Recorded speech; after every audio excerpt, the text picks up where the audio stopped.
Good morning. It's June 1st, and we're getting ready to have our class today on 8 top tips for a strong finish to 2016.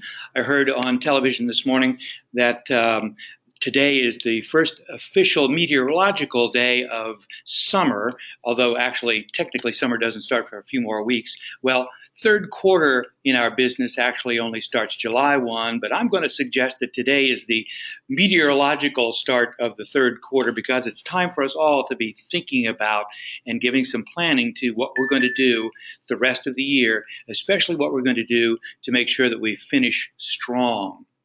So, as we usually talk about habits, attitudes, and skills, right from Peak Producers, our classes and training focuses on teaching skills and tools. We alternate between systems, tools, and business skills in most of our classes, and that's the focus of the 90-day program as well. But along with that, we need to help agents, and the goal of the training is to help people develop good habits of how we work, how we go about doing our jobs and balancing our lives and things like that. And initially, doing that needs to be handled as a discipline. We need to discipline ourselves to work certain hours, certain times, and to set priorities, which is very, very important. Eventually, hopefully, that becomes a habit for us. And then all these things together, coupled with having a positive attitude, thinking about the affirmations that we have, the good things that we have in our lives, the better our attitude, the better our habits will become, and the more likely we are to want to learn and implement and do a better job of adding more and more skills to our set of tools. So, 8 top tips for a strong finish to 2016, how to jumpstart your third quarter. Number 1, organize. Number 2, pipeline. Number 3, focus. So 3 words as we break these 8 tips down into 3 categories: organize, pipeline, and focus. So first of all, let's take a look. Organize, getting organized. Obviously, so many people right now, this time of the year, have been very, very busy with transactions. In Peak Producers terms, they've been wearing their COO or Chief Operating Officer hat, providing excellent service, doing a great job for all the clients that we've been working with at this typically busier time of the year, in the springtime and the early part of summer. And what that often means is that we end up with some loops that we haven't closed, those open loops. And it's probably going to be things, quite frankly, given that we're spending so much time and focus on our COO activities, the open loops are probably going to be things like lead generation, sales, and marketing activities.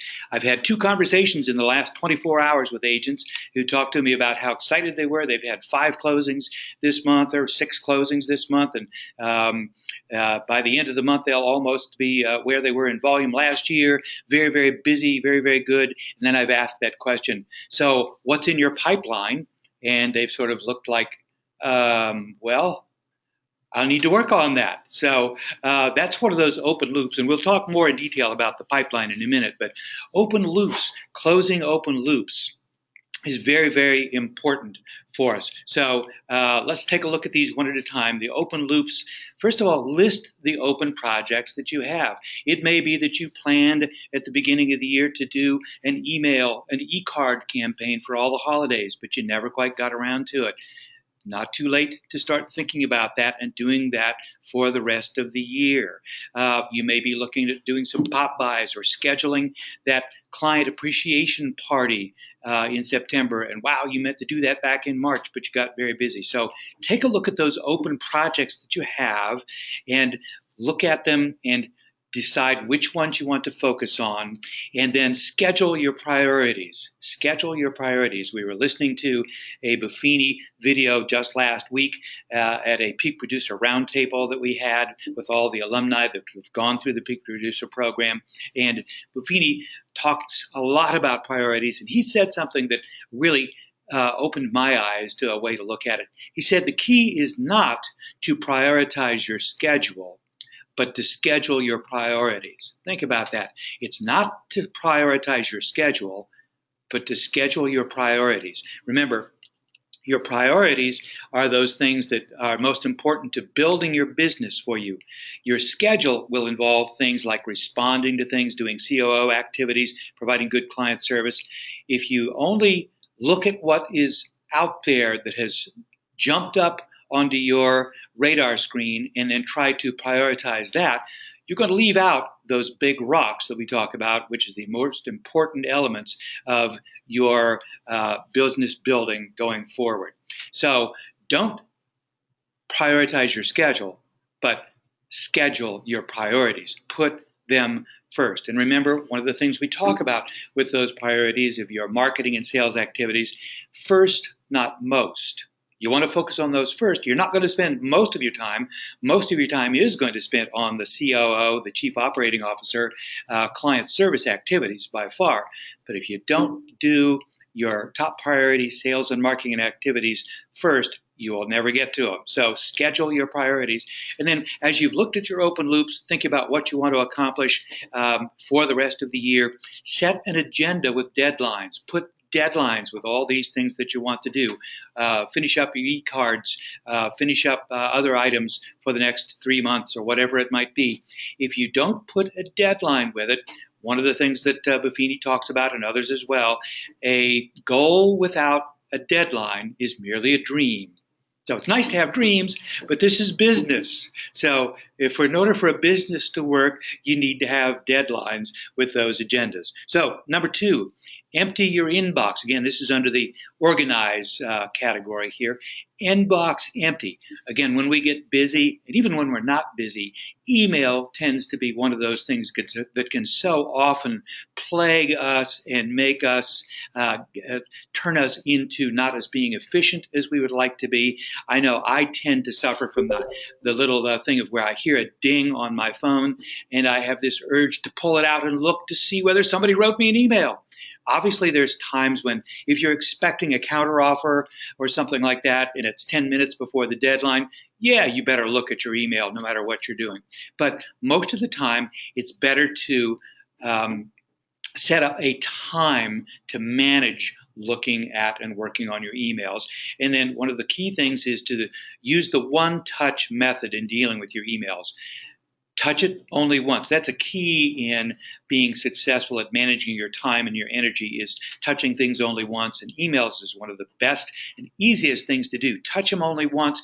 If something comes in that's irrelevant, delete it immediately. Don't even spend a second on it. And then taking that further, unsubscribe to things like Zappos, like Performance Bikes, like J. Jill, whatever, clothing or food or restaurants that you like, that you get emails and updates from all the time. Either unsubscribe from it, or most of us have both a business email address and a personal email address. If you want to make sure you don't miss any sale of cowboy boots from Zappos, then have that go to your personal email address. And in the evening or whenever you have time and you want to look through your personal emails and see if there's a great sale on cowboy boots at Zappos, boom, you can do that on your personal email address. Get that off of your business address so that you're not diverted and have your time minimized, your effectiveness minimized by having to even look at and delete those kinds of emails.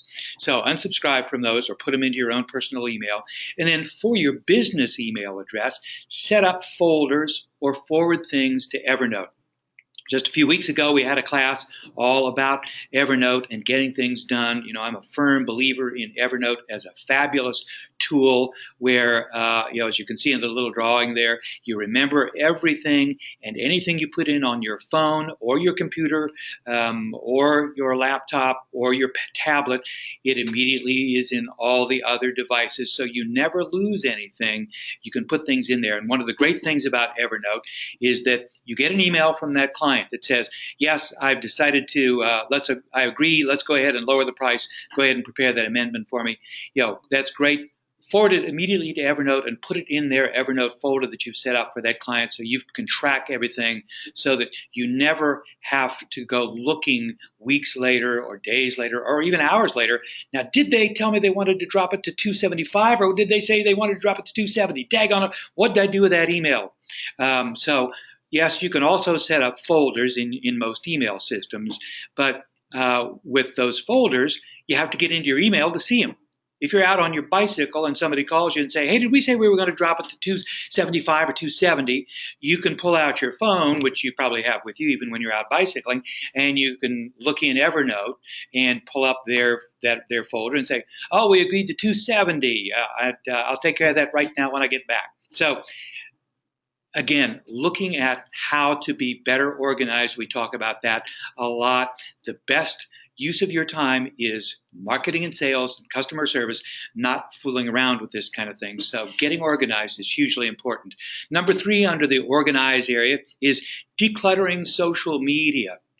We talk a lot about social media and making use of it. We had a class not long ago. Michael Albrecht teaches class on making use of Facebook and things like that. It's a very, very important part of our business, but it has to be separated from our personal use of Facebook and these kinds of things, although most agents put their business stuff on their personal page, which can get into a little bit of complications and things. But if you're doing that, and even if you've got a nice setup business page for Facebook, Twitter, and LinkedIn, the top 3 ones, make sure that you're, again, doing that one touch where you're not just every time you see a ding or get an email from Facebook that says, Joe Baloney posted that he remembers what it was like when you went to high school together. You don't need that kind of thing being sent to you. So unclutter, declutter social media.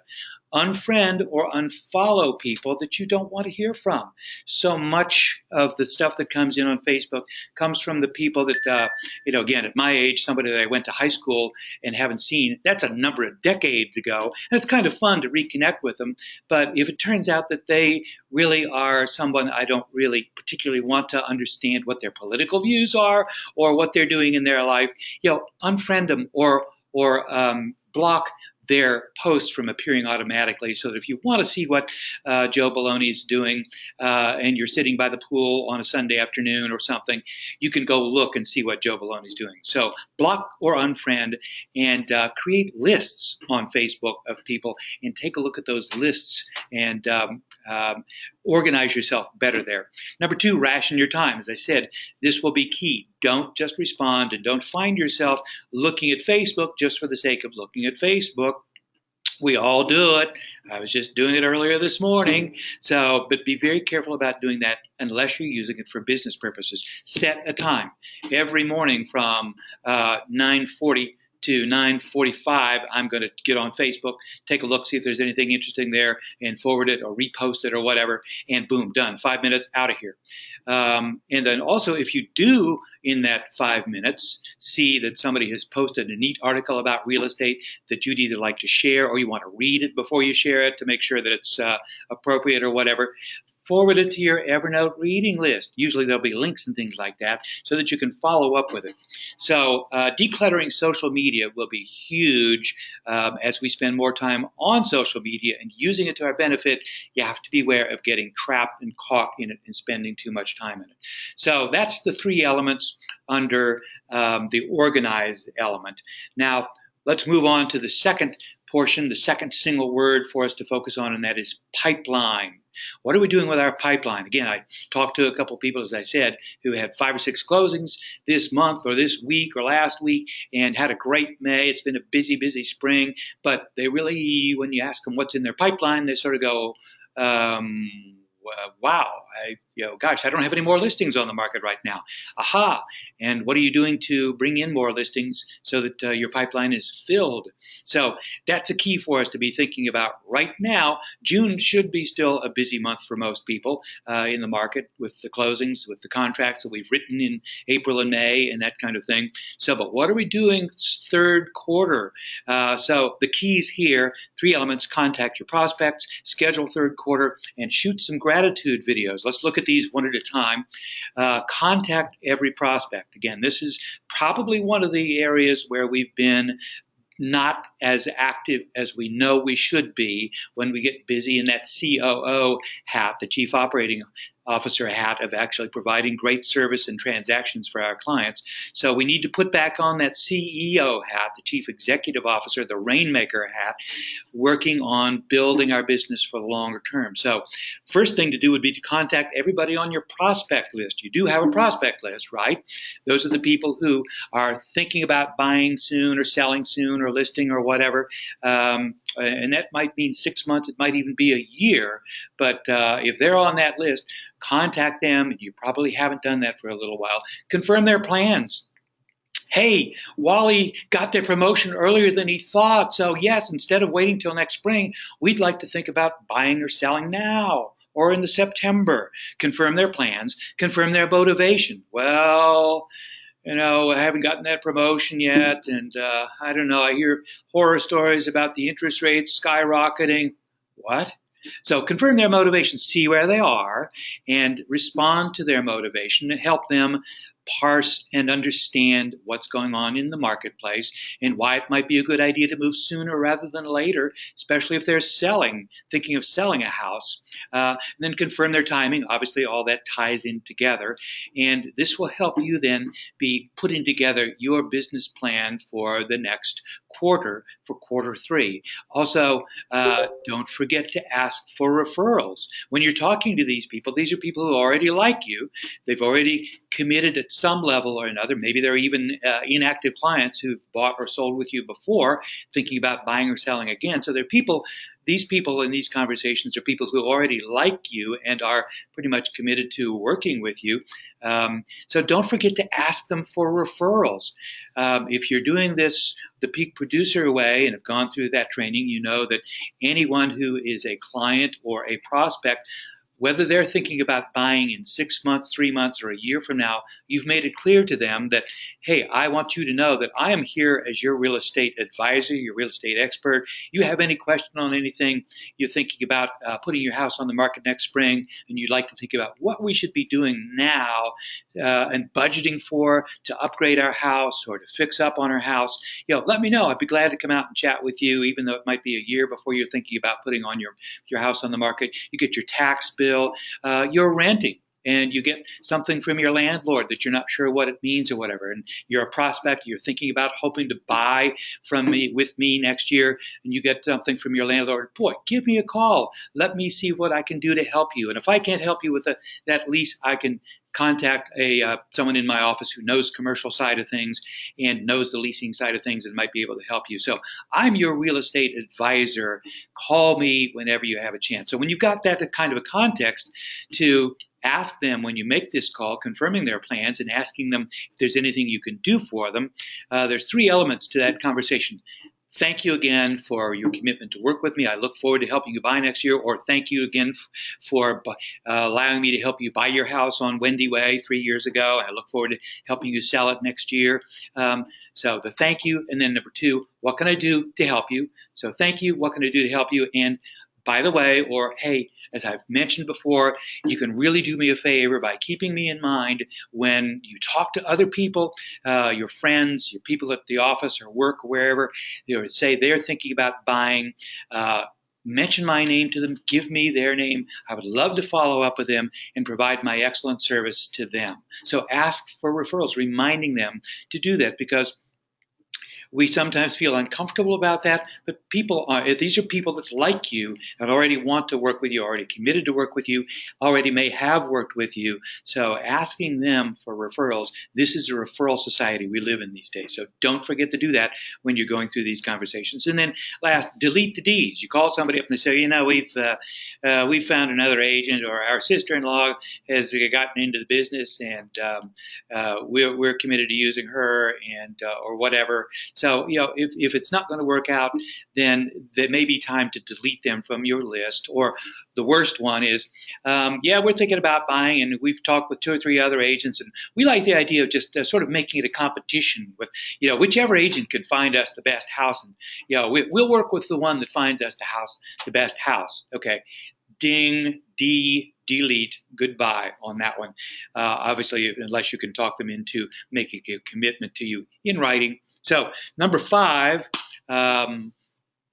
under the pipeline is schedule your third quarter now. Again, remember we talked about June 1's the meteorological start of summer. Well, it's the business start, not official business start, but it's the thought process and planning business start for third quarter, which officially starts July 1 right now. So look at your business execution targets. You did put together a business plan at the beginning of this year or the end of last year for 2016, of course. So you can take a look at that, look at your detailed plan, and look at your goals broken down by not just the volume, but all the level of the details that you get into. And if you didn't do a business plan last year, great time to be thinking about doing one right now, especially if you just had those 5 or 6 closings in May, and you might have 2 or 3 in June, and you really don't have a whole lot of prospects that you're working with right now busily. Sit down and take an afternoon or whatever and put together a detailed business plan. And again, a business plan is not simply saying, I'd like to sell another $2 million the rest of the year here, or I'd like to sell another $5 million, whatever it might be, whatever your number. The volume is a broad thing that we often talk about in this business. That's sort of the way we judge each other. He's a $10 million agent, or he's only a $2 million agent, or whatever. But that really is not a business plan. And keep in mind that people who put together written goals and written business plans with details in them are 5 times more likely to be successful and achieve goals than those who just have them in their head. Yeah, I got my goals up here in my mind. Well, that maybe you'll get lucky and achieve some goals, but for most of us, it's much more likely to be helpful to us if we have written goals, written targets in detail. When we talk about detail with business execution targets and goals, it's not just the volumes. We like to talk about starting with how much money do you want to take home in the next 6 months? Ideally, you've done that for the entire year, but right now, let's talk about what it would be for just the next 6 months. How much money do you want to take home? Do you want to take home $30,000, $40,000, $20,000? Then you need to look at, okay, what's my tax rate? What are my expenses? Add that into there. What's my average sale price? What's my average commission rate? So that means I need to sell 12 homes, 20 homes, 40 homes, whatever the number might be. That's what you want to get to, the number of units. And yes, that will translate into a volume for you, but you've built that up. And when you look at that, I need to sell 10 homes, 20 homes, 40 homes. That will then allow you to look at, okay, so that means I need to have 5 new prospects, 10 new prospects a month, 20 new prospects a month. To get 1 prospect, I need to make 10 phone calls. To get 5 leads, for each lead, I have 5 leads to 1 prospect. It will tell you then what you need to do every day, every week to achieve your goals. So that's what we talk about with business execution targets. If you did that for the year, get it out and revisit it. Make sure you're on target. If you didn't do that, now's a good time to do it. Look then also at your marketing plan details. What are you doing in terms of your marketing? This Rainmaker CEO hat activities, e-cards, action plans, coffees, pop buys. Remember the communication triangle that Michael Mayer talks about in his book, The 7 Levels of Communication, starting out with advertising, broad advertising, which is expensive and unfocused, and who knows what you might get with that. And there's room for that, usually by people who are making a lot of money and have a lot of money to spend, all the way up through emails, phone calls, group meetings, one-on-one meetings at the top, most effective element of that. So think about your marketing plan details and what you're going to be doing every day of every week of the next 6 months, 7 months actually, if you're starting now, and put those together into a plan. Your e-cards, your action plans, your coffees, calls, pop buys, and your handwritten notes. I didn't put that on there. Remember, one of the biggest things that Peak Producers recommends is doing handwritten notes to people every chance you get, because they make such a difference. People read handwritten notes and they keep handwritten notes most of the time. We love to keep those handwritten notes, especially if they say, "Thank you for letting me serve you, and let me know what I can do to help." So, and then your social media details. We already talked about that. One of the things that we'll talk about is using it as a CRM, just an added little wrinkle here. As you have people want to friend you on LinkedIn, on Twitter, on Facebook, if you accept them as friends or whatever, and that's a great thing to do. Put them into your own CRM. Add them into your own business CRM and add them to your list of all the things that you do through your business CRM system. So that's the second element there, your pipeline. Be thinking about your pipeline as we hit today is the meteorological, so to speak, beginning of the third quarter. Next, the shoot gratitude videos. Actually, this is the third element of the pipeline aspect of it. Think about shooting some gratitude videos. Wow, what a great way. We all like to, so much we talk about in terms of keeping in touch with inactive clients, current prospects, our friends, et cetera, is to show gratitude and appreciation that they've allowed us to serve them, and yes, make a good bit of money on things. So shoot gratitude videos. What a neat, different way to do that. Yes, get yourself a selfie stick, and whoever that guy is there, and shoot a selfie of them, a gratitude video. You do this with clients, inactive clients, and again, remember, we try not to call them past clients because there's an inference that they no longer exist some way or another. So they're inactive clients, but they're still clients. These would be your A+, your A and B relationships in addition to your clients, inactive or otherwise. Send gratitude videos. It might be a perfect example is that anniversary date of the purchase of a house. That's one great thing. It might be if it's just a friend who's never bought a house from you, but who said, yeah, hey, when I finish paying off my student loans in a couple of years, I'd love to work with you to buy a house. That's wonderful. That's great. Send them a gratitude video that says, hey, thanks. It was great to see you at the race the other day. Look forward to working with you. Good luck with your new job. A gratitude video. What a different kind of thing to do. People open those up. So make sure it's personalized. Make sure it's ideally 30 seconds, no more than 60 seconds, absolute max 60 seconds. People will get bored if you go on too long. And we have at the BHHS Resource Center a free app that you can use on your iPhone, on your tablet, or your Android called Videolicious. It's free, and the cool thing about that is that you can take a video of something and have your voice narrating the video from a different time. So it's a really clever way to do things. So again, think about that. Shoot some gratitude videos for people. What a different way to make an impression on people. And again, mainly to say thank you for whatever it might be. So that's the end of the three pipeline aspects. Now we move on to focus, the third element, focus. And the two aspects of that are to goal up and visual and to track and measure. We've already talked about goals a little bit, so I won't go into detail on that again, but again, written goals are crucial, and the more detailed, the better.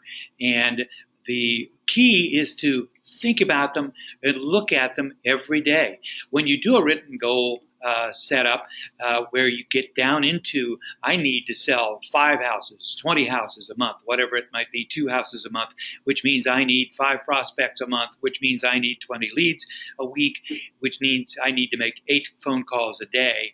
When you got that up in front of you, 8 phone calls a day, or whatever the number might be, put that up so that you can see that. That's a tactical thing to remind you, I need to make 8 contacts as opposed to phone calls, 8 contacts every day. That might be 2 coffees a month. It might be 4 lunches a month, 2 trips to the cigar bar a week, whatever it might be. So look at them every day in the tactical sense. And then from the larger sense, put together a vision board. This is a great suggestion. Peak Producers talks about this. Other coaching and training programs talk about this. Put together a vision board for your big why. And this is something to think about and keep in mind also for your clients when you're working with them. In the sense of working with a buyer, Peak Producers talks about the big why, especially when in the session that they do about getting buyers off the fence, helping them make a decision. And one of the things they suggest is to remind your buyer and ask your buyer to think about what is their big why. And he will ask the audience in his sessions, so what do you think their big why is? And people in the audience invariably will say, to buy a house. Well, no, that's not the big why. Just as your big why is not to make money and sell houses. Your big why has to be something beyond the money or selling houses, just as the buyer's big why has to be beyond buying a new house. The things that we think about with buyers would be things to remind them, like, remember, you really were eager to get Johnny and Sally into the Newburgh school system by September, which means, remember, we need to, with the time frame it takes to get to a closing table, negotiate a contract, go through the inspections, blah, blah, blah, blah. We should be starting to, we should have something under contract in the next 10 days, folks, if you want to achieve that goal of getting Johnny and Sally into that new school system there. That's the big why. My arthritis, your arthritis is bothering you both, so you want to move into a house with a main floor master bedroom and no second floor, or main floor master even if it does have a second floor, because your arthritis is bothering you. That's the big why. So for our business, our big why is things like, I want to put my kids through college. I want to save enough money so that in 10 years from now when my kids head to college, or 20 years from now when my potential kids head to college, I can pay for it for them and they don't have to rack up horrifying student debts. Those are the big whys. Or I want to retire, the more obviously one. I'd like to retire in 10 years or 20 years or 30 years and buy an island off the coast of Tahiti. Those are your big whys. And if you keep those in mind, when you run into those down times, those frustration times with clients, with the other agents on the other side who may be frustrating, we're never frustrating, it's only the agent on the other side that's frustrating, that you'll remember those big whys of what you're doing this for. So then the last element is to track and measure. As we said before, you've got to have a deadline with things. If it's a goal without a deadline, it's merely a dream, and you can't really measure a dream. So you need to set those goals and deadlines, and then you need to track and measure. If you spent hours and days putting together a detailed business plan back last November or December or January, and you do it now in June, and then you put it down and don't look at it, don't think about it, it's not really doing you any good. The key is to track your progress. Where am I going? What am I doing? And that helps you avoid those SOTP decisions. Those are seat-of-the-pants decisions. Our goal is to avoid seat-of-the-pants decisions. And some of those seat-of-the-pants decisions might be things like agreeing to discount our fee in order to win a listing, instead of making sure that we are having such a strong presentation that we've clearly separated ourselves from the competition. And we've had classes in doing that with the seven-step blueprint to getting a house sold and winning the listing and maintaining a full commission. So you want to avoid seat-of-the-pants decisions on things, even like adding marketing elements and spending money. So the goal is to avoid those by tracking and measuring. And also the key is to set a routine for tracking. If you are down to the point where you're scheduling your priorities to make 10 phone calls a day or 10 contacts a day, at the end of the week, it's pretty easy to go back and say, okay, 10 times 5 is 50. Did I make 50 contacts? Wow, I made 63 contacts. Fantastic. I'm ahead of the game. Or, gosh, I only made 21 contacts. What do I need to do? If you don't pay any attention to that and you go for months, we all know what happens. You go for 3 or 4 weeks without tracking the number of contacts you're supposed to be making. You know how many contacts you'll be making that 5th week.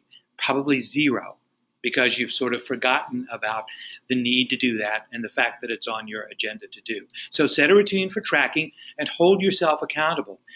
In this business, holding ourselves accountable as for our own business is one of the delights and joys of this business. We are our own boss, but we also like to remind ourselves that as our own boss, we are also our own employee, and we have to make sure that we hold ourselves as employees accountable to ourselves as bosses. So set a routine for tracking, and then obviously make adjustments to keep on target.